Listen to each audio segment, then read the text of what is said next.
What is regular grammar. Regular grammar क्या होती है और रेगुलर ग्रामर का जो बेसिक कॉन्सेप्ट है वो क्या है, किस तरह की ग्रामर को हम रेगुलर ग्रामर बोलते हैं।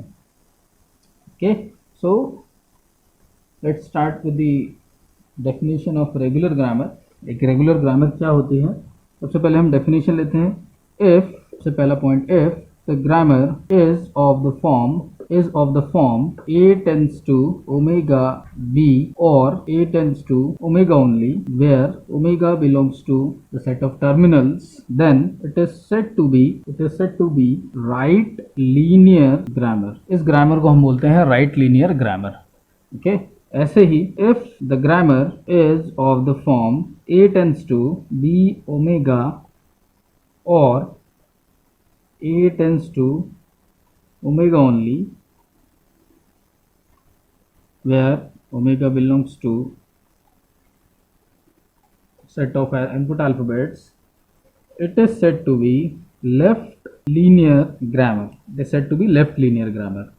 So you can see here, अगर किसी ग्रामर में लीनियरिटी राइट हैंड साइड पर है या लेफ्ट हैंड साइड पर, आप देख सकते हैं यहाँ पर राइट हैंड साइड पर वेरिएबल आ रहा है और ये जो है ये कहलाता है आपका सेट ऑफ टर्मिनल्स। ओके, सो अगर टर्मिनल के बाद वेरिएबल आ रहा है या राइट हैंड साइड से आपको वेरिएबल मिल रहा है तो आप कहेंगे राइट लीनियर ग्रामर, और अगर लेफ्ट हैंड साइड पर आपको पहले वेरिएबल मिल रहा है, ठीक है, तो आप कहेंगे it is a left linear grammar. और ऐसी कोई भी ग्रामर जो राइट लीनियर हो या लेफ्ट लीनियर हो, उस ग्रामर को हम बोलते हैं regular grammar. A grammar which is right linear और left linear in nature is said to be the regular grammar।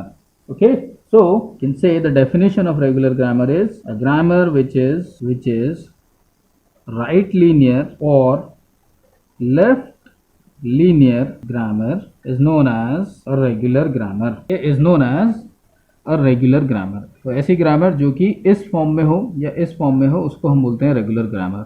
जैसे कि कोई भी grammar, just for example we can say S tends to A S or S tends to A। This is what we call right linear grammar। S tends to AS, S tends to A। Okay, this is what we call right linear grammar। ऐसे ही if we have any grammar which is of the form S tends to SA, S tends to A, this grammar is known as the left linear grammar, and both of them are said to be the regular grammar। Okay, so इनको हम बोलेंगे regular grammar. Now अब अगर हम बात करें कुछ examples की, आपको जो एग्जाम में क्वेश्चंस या एग्जाम्पल्स जो आते हैं वो किस तरह के प्रॉब्लम्स आपसे पूछे जाते हैं, तो यहाँ हम कुछ रेगुलर एक्सप्रेशंस लेंगे और हम उन रेगुलर एक्सप्रेशंस के करस्पॉन्डिंग रेगुलर ग्रामर्स को जनरेट करेंगे। Okay, so let we take some examples here. मान लीजिए मेरे पास एक रेगुलर एक्सप्रेशन है which is of the form A followed by A star, A followed by A star. मान लीजिए मेरे पास ये एक रेगुलर एक्सप्रेशन है, मुझे इसके करस्पॉन्डिंग जो है रेगुलर ग्रामर जनरेट करनी है। तो रेगुलर ग्रामर जनरेट करने का जो तरीका है मैं आपको बताता हूँ। आप वैसे ही अगर स्टेप बाय स्टेप फॉलो करेंगे तो चलेंगे तो आप बहुत आसानी से जो है रेगुलर एक्सप्रेशन के करस्पॉन्डिंग ग्रामर जनरेट कर पाएंगे। Okay, so first generate DFA for the given regular expression. ध्यान दीजिएगा, जो आपको रेगुलर एक्सप्रेशन दिया है पहले उसके करस्पॉन्डिंग DFA बनाइए। तो ये जो रेगुलर एक्सप्रेशन है इसके लिए अगर हम DFA बनाना चाहें तो हम स्टार्ट कैसे करेंगे, start like this, it will be A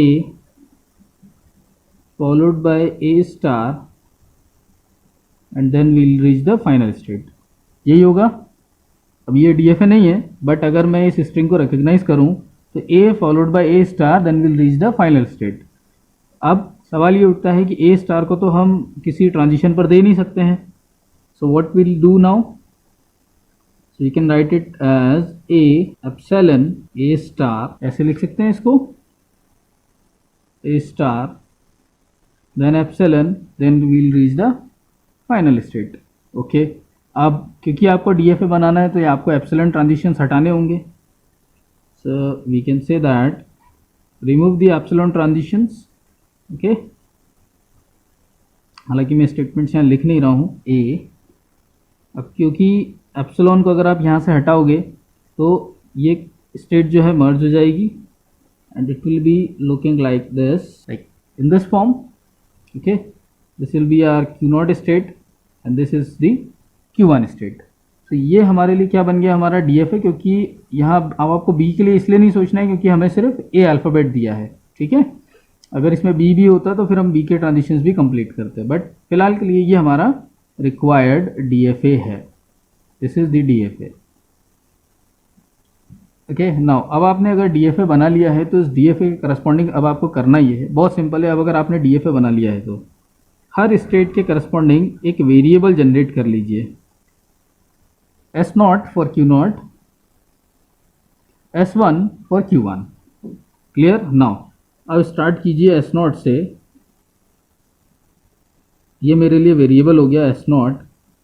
अब S0 पर A इनपुट देने से आप कौन सी स्टेट की तरफ जा रहे हैं? So we can see here S0 पर A देने पर हम कहाँ जा रहे हैं? Q1 स्टेट पर, और Q1 स्टेट के करस्पॉन्डिंग हमने वेरिएबल क्या लिया है? S1। So just write down A S1, that's it, A S1। Now अब अगर हम S1 से शुरू करें, clear, it will be S1 पर हमने क्या इनपुट दिया हुआ है? A, लिखेंगे हम S1। क्लियर? ठीक है, A S1, S1 पर A देने पर अब कौन सी स्टेट पर हैं? सॉरी, Q1 पर A देने पर हम Q1 स्टेट पर ही हैं। Q1 के करस्पॉन्डिंग जो हमारा सिंबल है वो क्या है? S1। तो S1 A S1। ठीक है, ये हमने बना लिया। अब एक चीज़ और, जो फाइनल स्टेट हमने बनाई है उस फाइनल स्टेट पर आप जिस स्टेट से भी पहुंच रहे हैं, जिस अल्फ़ाबेट के थ्रू, ठीक है, उस स्टेट के लिए जो आपने वेरिएबल लिया है उसके प्रोडक्शन रूल में, उसके प्रोडक्शन रूल के अंदर आप वो अल्फ़ाबेट ऐड कर दीजिए। सो आप देख सकते हैं Q1 पर हम S0 से पहुंच रहे हैं A अल्फ़ाबेट देकर, तो हम यहाँ पर ये कह सकते हैं कि S0 पर अगर हम सिंगल A देते हैं तो हम सीधे कहाँ पहुँच जाएंगे? फाइनल स्टेट पर। तो ये फाइनल स्टेट के केस में ही लागू होता है कि फाइनल स्टेट पर जो भी अल्फ़ाबेट्स के थ्रू हम पहुँच रहे हैं उन अल्फ़ाबेट्स को जिन स्टेट से हम पहुँच रहे हैं वहाँ पर ऐड कर लीजिए। तो ये S0 से पहुँच रहे थे S1 पर, तो हमने S1 A जो है S0 के प्रोडक्शन रूल में ऐड कर दिया। ठीक है, दूसरा, अच्छा हाँ, एक चीज़ और मैं आपको बता दूँ कि ये मैं अभी यहाँ ऐसे नहीं लिखता हूँ, मैं यहाँ ऐसे लिखता हूँ। S0 का दूसरा प्रोडक्शन क्या हो गया? एक तो हो गया A S1, दूसरा हो गया A। ठीक, ऐसे ही S1 पर एक हो गया A S1, और क्योंकि ये फाइनल स्टेट है तो इसके लिए अब हम A को भी इंक्लूड करेंगे। तो we can add S1 as A। Clear? अब जब आपके पास एक ही वेरिएबल के एक से ज़्यादा प्रोडक्शन रूल्स हो, these are called production rules. ठीक है, अगर एक ही वेरिएबल के लिए लेफ्ट हैंड साइड पर जो लिखा जाता है वो वेरिएबल है। क्लियर? एक ही वेरिएबल के लिए अगर आपके पास एक से ज़्यादा प्रोडक्शन रूल्स हो तो आप उनको मर्ज करके लिख सकते हैं। So the resultant grammar will be like, resultant regular grammar will be like S0 tends to, कितने प्रोडक्शन रूल्स हैं? A S1 oblique A। Okay, same variable के लिए दो प्रोडक्शंस हैं, S1 tends to A S1। अब आप ये कहेंगे कि सेम आ रहे हैं, बिल्कुल सेम आ रहे हैं, बिल्कुल सही है, लेकिन ये ऐसे ही होंगे। ठीक है, तो this is what we call the resultant grammar, यही हमें बनानी थी। से हम दूसरा एग्जांपल लेते हैं, A plus B followed by A plus B whole star. अब अगर मुझे इसके लिए बनाना है तो कंस्ट्रक्ट DFA फॉर दिस। अब मैं डायरेक्टली इसका DFA बना रहा हूँ, स्टेप बाय स्टेप आप चलना चाहें तो स्टेप बाय स्टेप भी चल सकते हैं, बट मैं इसका डायरेक्टली DFA बना रहा हूँ। इसका DFA हमने क्या बनाया था? You know that the DFA for this A plus B followed by plus B whole star, A comma B A P, this Q0, this will become Q1। A plus B, that means A और B इन दोनों में से कुछ भी आ सकता है, ठीक है, ए और बी में से कुछ भी आ सकता है, फॉलोड बाय ए और बी, ए प्लस बी होल स्टार, यानी कि ए और बी की कोई भी स्ट्रिंग आ सकती है। क्लियर है? नो, अब अगर मैं इसके लिए बना रहा हूं तो इसके लिए मैंने जो वेरिएबल चूज किया है दैट इज एस नॉट, और इसके लिए जो मैंने वेरिएबल चूज किया है that is S one. So you can write the grammar as S naught tends to, S naught पर मैं क्या इनपुट दे रहा हूं, ए, और हम कहाँ जा रहे हैं, Q1 पर, सो S1। दूसरा S नॉट पर दूसरा इनपुट क्या दे रहा हूँ, B, और हम कहाँ जा रहे हैं, Q1 पर, तो यहाँ लिखेंगे S1। क्लियर है? देन अब इस केस में आप बात करते हैं S1। अच्छा, एक और बात, अब क्योंकि जिस Q नॉट जो है वो इनिशियल स्टेट है और ए और बी देने पर हम जिस स्टेट पर ट्रांजिट हो रहे हैं वो एक्चुअल में एक फाइनल स्टेट है। तो यहाँ हमें इस चीज़ का भी ध्यान रखना है कि Q1 यानी कि जो फाइनल स्टेट है उस पर हम जिस स्टेट से पहुँच रहे हैं, अगर हम उसके प्रोडक्शन रूल्स लिख रहे हैं तो आपको जो है जितने अल्फ़ाबेट के थ्रू हम उस स्टेट पर पहुँच रहे हैं उनको भी आपको प्रोडक्शंस में ऐड कर देना है। तो ए और बी ये सिर्फ फाइनल स्टेट के केस में ही होता है। ओके, तो यहाँ से हम फाइनल स्टेट पर जा रहे हैं बाय अल्फ़ाबेट ए बी, तो हमने ए बी को भी यहाँ इंक्लूड कर लिया। ऐसे ही this is 0। Okay, now S1, then next A S1 B S1। Clear है? नाउ अब क्योंकि ये एक फाइनल स्टेट है और इस पर हमने दोनों अल्फ़ाबेट के लिए लूप लगाया है, तो इसका मतलब ये है कि Q1 पर ए देने पर हम Q1 पर हैं, सो you can say S1 tends to, क्योंकि हम एक अल्फ़ाबेट के थ्रू Q1 पर पहुंच रहे हैं तो A S1 tends to B। Clear? Now अब अगर हम रिजल्टेंट ग्रामर लिखते हैं तो रिजल्टेंट ग्रामर हमारी जो होगी वो क्या होगी, the resultant grammar will be S naught tends to, क्या क्या प्रोडक्शन रूल्स हैं एस नॉट के, A S1 B S1 then oblique A oblique B। ये ऑब्लिक हैं, ध्यान रखिएगा, मतलब ये सेपरेशंस हैं, एक प्रोडक्शन, दूसरा प्रोडक्शन, तीसरा प्रोडक्शन, चौथा प्रोडक्शन। ऐसे ही अगर मैं S1 के लिए लिखूं, S1 के प्रोडक्शंस क्या हैं, A S1, second B S1, third is A and fourth is B।